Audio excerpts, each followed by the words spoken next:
The idea for the trip came from one of our board members, Julie Stark Lowenstein, and she has a son, Noah, and who's a teen, and she just was so excited about getting this trip going. And so the Chicago Lighthouse this first year provided the seed money and supported the effort, and provided scholarships to students who were unable to pay for the trip, and overall support with chaperones that came along. Some of the staff members of the Chicago Lighthouse came along to chaperone the trip. So it was her idea, and we built up the support. As a board member, I felt that it was a really important element of outreach to have exposures for teens. I know that that's a community that we do a lot of good programming with, but we had never done any sort of adventure programming or that kind of thing.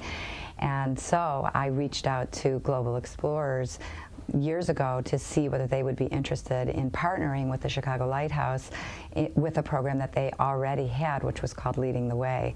And they were very interested. They do work with other organizations too. So we started a dialogue, and in my work with the board and with our executive director, we agreed that it would be a wonderful opportunity to create a partnership and then work specifically with kids in our community, both sighted and low vision or visually impaired or even blind, to have a uniquely Chicago-based experience. I'm the manager of youth and adult enrichment programs at the Chicago Lighthouse, serving those who are blind or visually impaired. We went on our inaugural Lighthouse Away Southwest expedition this past summer for teenagers ages 15 to 19, and we had both sighted teens and those teens who had low vision or blindness. And we went out to the Four Corners. It's the states that all meet together: Colorado, Arizona, Utah, and New Mexico. We were mostly in New Mexico and Utah. We were camping out under the stars, and we had a different campsite each night. And then we had a rafting program on the San Juan River.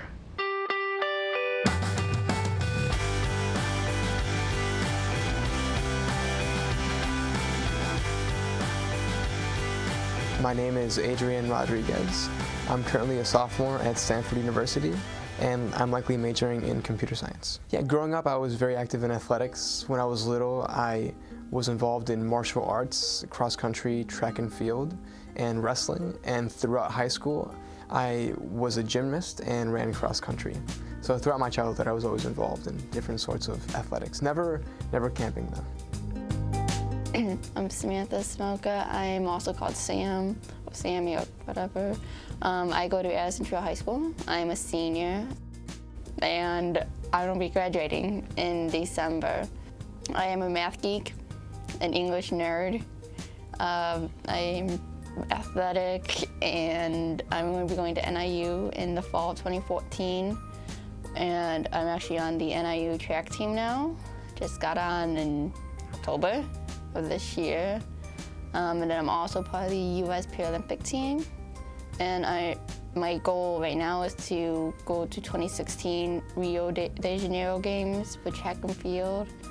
But hopefully to like my 100, my 2, my 4, 8, and my long jump. Well, my name, of course, Ian Alexander Boyd. I'm 18 years old. I go to Joliet Junior College as an undergraduate, freshman. And one of my biggest interests, I have two, is biology and it's also music. I go to school to be a biologist and kind of work with animals as a career later on in the future. And then on a hobby interest, I do music, where I sing with groups, sing with choirs. I'm kind of always active, never in the same place at once. So, well, my vision is known as octal atrophy, whereas one eye, specifically my right eye, it has vision, but not to the full max. It just has enough for me to say I can still see you and still see what's going on around me.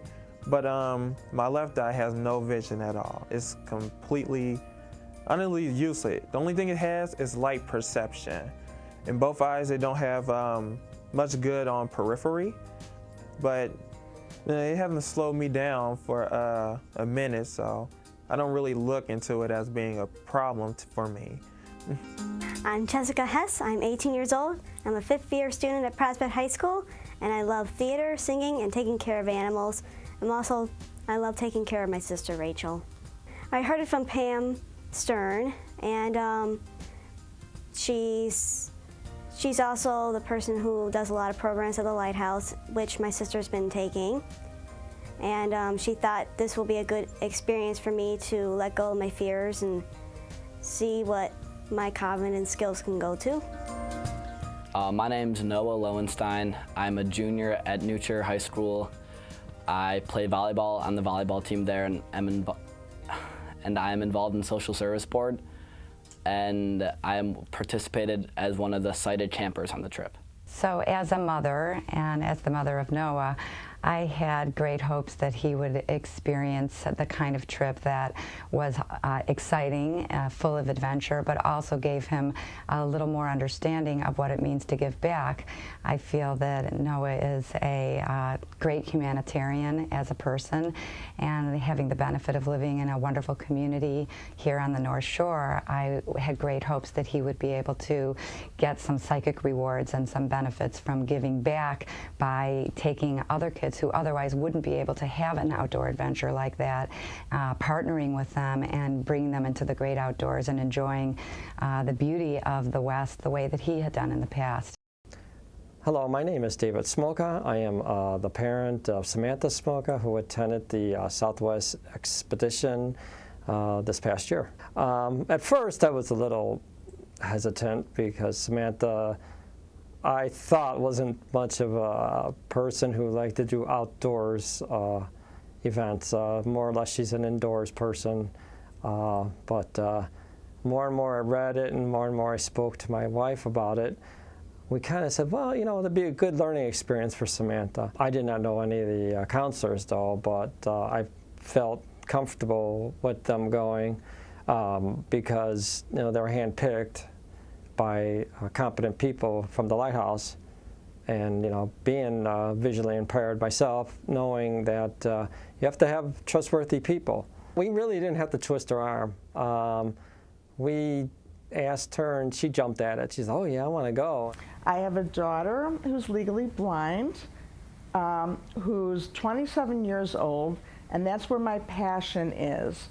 And I think that the recruitment phase went well when parents were concerned about their child's safety with going on the program. I felt like I reassured them and that it was worth it to give this kind of a once-in-a-lifetime opportunity for these teens to explore not only the beautiful geographic surroundings, but to explore themselves, to look deep inside of themselves, to reflect, and walk away with a real can-do spirit, because who in their lifetime thinks that they're going to be climbing up and down canyons, especially if you're visually impaired.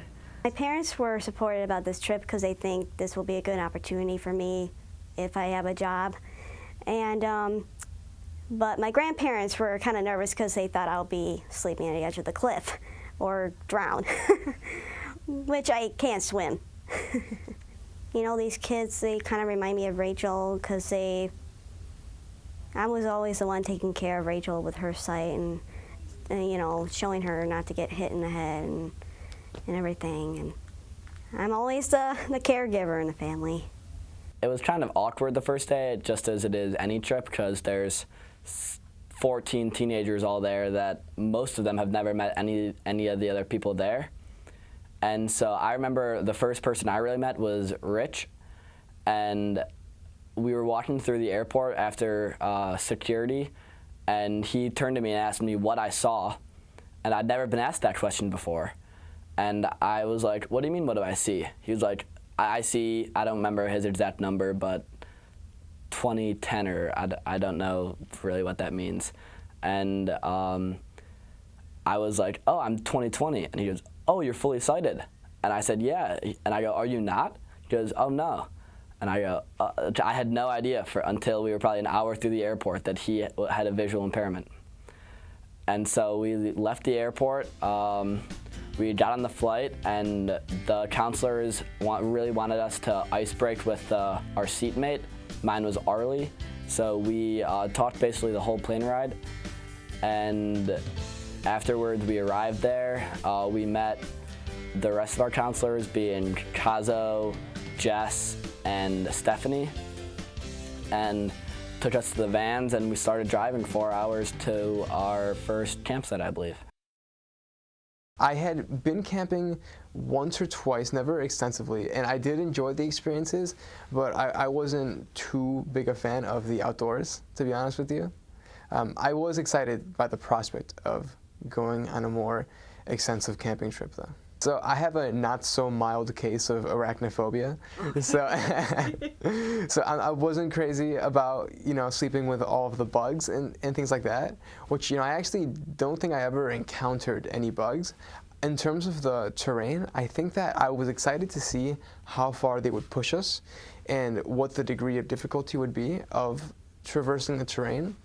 So I was really more just excited for that kind of challenge because, like I said, I did run cross country, so I did really enjoy climbing things and running over difficult terrain. I've actually never been camping before this, so when I came to this trip, the first day, it was actually a new experience, but over time, we got used to it all, and then, of course, with going to the bathroom was a weird thing. With the Groover, which is a portable toilet, and all of us had that rough experience with it. There was a story on our first night, in the tent. The tent was kind of small, and we're skinny, but we kind of do take up space. And so when we first saw the tent, we was like, how are we gonna work this out? And so all three of us was going through all these formulas and stuff, trying to find a comfortable way to kind of fit all three of us just in one tent. It honestly didn't work, and so that's where we was like, okay, John, you're gonna be on the left, Adrian, you're gonna be in the middle, and then Ian's gonna take the right. And then that's when we all just decided also, we will sleep with our feet hanging out because we couldn't do it vertically, otherwise the whole tent would have just came down. So we just did horizontally, our feet was poking out of the tent. And the down part about it was kind of rainy, but we felt it was a good sleep we had that night. Of course, a few of us were snoring a bit, but I knew one person. I knew Jada from camp that I went to for my Paralympics. And then everyone else, we just grew on each other. But then the 4 hours in the car, and then the rain, the pouring rain, we were setting up the tents. We all just became one. So I remember one of the first couple of days, my friend Rich asked me to toss him, I think it was a can, because we were cooking for the rest of the people. And he didn't literally mean toss him, but to non-visually impaired person, I threw it, and it landed on the ground, and I looked at him, and I was like, I'm so sorry. And he was like, no, don't worry about it. He just went and picked it up. And that was definitely a difficulty the first couple days. One of the things that I appreciated most about the differences in vision we had on the trip is that it was never a stark difference between the kids who were sighted and the kids who were visually impaired. We had a range from someone who had no light perception to several people who had 20/20 vision. And so throughout that range, we had someone who kind of fit into every category. So it never seemed like these are the visually impaired kids and these are the sighted kids. It was, these are kids who have, here's a person who has this strength. Here's a person who has this weakness. And we all kind of worked together around those things. And there were a lot of moments when someone who was sighted would comment oh, I'm sorry, I totally forgot you had a visual impairment. For example, we would be playing catch. And on several occasions, there was one person who would kind of pass a frisbee or toss a ball to someone who was visually impaired, totally forgetting that they were visually impaired. And I think that just the notion of that happening, I think really illustrates how far we came from the beginning. I think at first you could tell people were kind of overprotective of people who were visually impaired, like kind of watching their steps and making sure they weren't running into everything. But by the end, they were basically tossing frisbees at each other. So.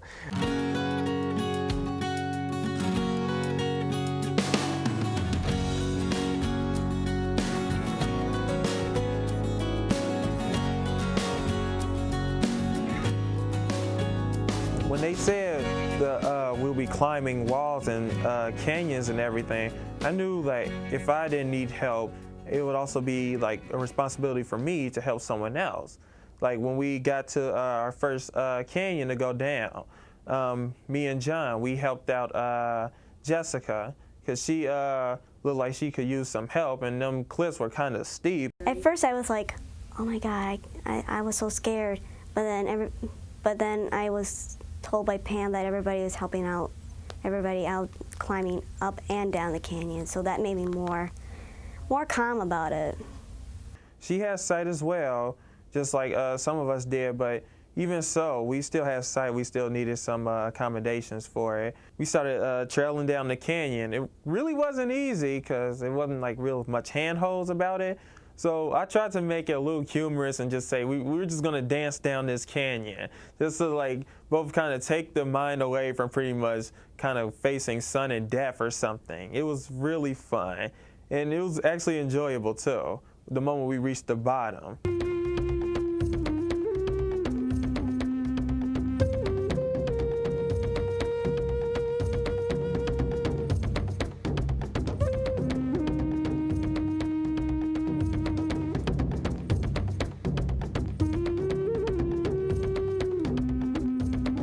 So one of the most memorable moments of the trip was when we met Ravis, our tour guide, or our guide into the Canyon de Chelly. Ravis was our Navajo guide specifically too. He grew up on the reservation, and since graduating high school, became a ranger of the Canyon de Chelly. So he was in charge of bringing people up and bringing people down, and then kind of showing them around the canyon. And so when we first met him, it was very early morning. The sun hadn't really even come up yet, and we weren't really sure why we had to get up so early. And we came up to the edge of the Canyon de Chelly, and that's where he was waiting for us.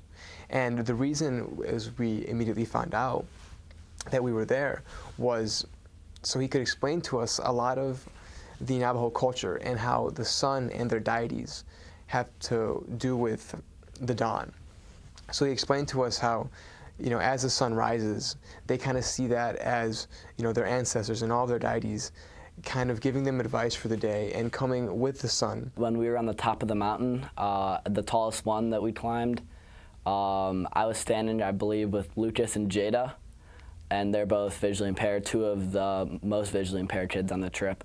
And Jada turned to me and asked what it looked like, and that was really unbelievable. What did you say? I tried to describe it to her as to the best of my abilities, but I realized she's totally blind. And when I said there's like hills and the color red, because the red rocks everywhere, I realized she couldn't even really picture it in her head that well, which was awesome and terrible at the same time. Third day, me and Jess grew on each other, and we got her into the lake to have her try swimming. I told some of the counselors like I couldn't swim, so they took me to the river and showed me how to float better than going on your stomach and trying to swim from that position. And she was really hesitant, like at first, and then we just told her like, we're right here next to you. And she went in, and I think after like a day after, we had to basically almost drag her out of the water because she like grew on it a lot then. And then the boats, like she got into the water fights then as well. She's like our commander-in-chief of our boats. I was talking about like how I've been doing improv classes, so I was trying to get them to start doing this game, and they were kind of getting into it. And there was one day we were doing a singing contest, and Sam and I were singing, and then I was doing my solo, and then everybody just stopped, like they just took a gasp. I heard Jessie sing multiple times. We was right into a different location. She was singing, and we all just kind of just hushed up to hear what she had to sing. And then there was a little mini concert that Sammy and Jessica threw for us. I think it was like on the 5th, 6th day or something. where they just went up in front of us, and they actually did a whole song together. And it was beautiful. Like, I really enjoyed it. And like, I'm very proud because both of them, they kind of started off kind of bottled up, kind of keeping to themselves. But then when they saw the comfortability that we had with them and they had with us, they really blossomed out there, and they expressed that they had a talent. And it was enjoyable for all of us, because then everyone else also wanted to show off what they could do, like talent-wise. So I like entertaining people because it makes people happy, and that's what I want to do for the rest of my life.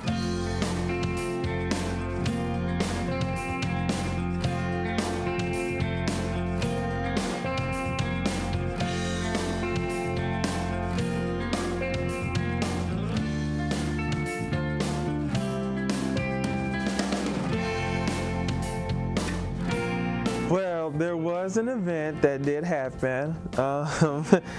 It was, we were by the beach, and before the trip, the counselors came up to us and told the students that we all had to present a project of some kind explaining some aspect of the trip. And I was put in a group that involved animals, both that it aligned with my major and it also was an interest to me. And so we was trying to discuss the topic on how to pretty much describe animals to the young people, because I mean, they can go, like, young people can go to school and just like hear a teacher just go on and on and on about animals. We need to find a way to kind of reach them where it's fun and also interesting. So we made a like kind of game about it, like guess the animal or something. And for me, I had to do a jackrabbit. It was hard because a jackrabbit's ears are like really, really tall, and I mean, my ears don't go up that way. So then that's when we had to use creativity, and the council was like, well, we got sandals, so why don't we just like attach them to his head and make them look like extended ears? And it was so amazing because it actually sold. It actually sold off to younger people. And then I would start hopping around and just like start bouncing in a circle. It was like, look at the guy with the floppy ears. It was so impressive, but we got the point across to them, and they did learn something. There were 4 rafts, I think, and then 2 duckies, which were inflatable kayaks. And there were 2 people in those kayaks directing each other, and that was actually a pain in the butt to do. Me and Ollie were in one the last day, and we had so much trouble directing the boat. Like, we didn't know that the paddle went right, and the right paddle went left. So we were going in circles. I really liked our trip through the river. We had raft boats, we had canoeing, and our counselors pretty much told us like we weren't gonna really hike it from that point forward. The traveling we would do would be by boat, and I was excited. And so I spent most of my time in the raft boat because I wasn't really familiar with the canoe. And then over time, I wanted to see what other modes of transportation I could have took, and then I did the canoe, and it was so exciting. The rapids, like the water would just like kind of blow up in your face. It was too amazing for like description.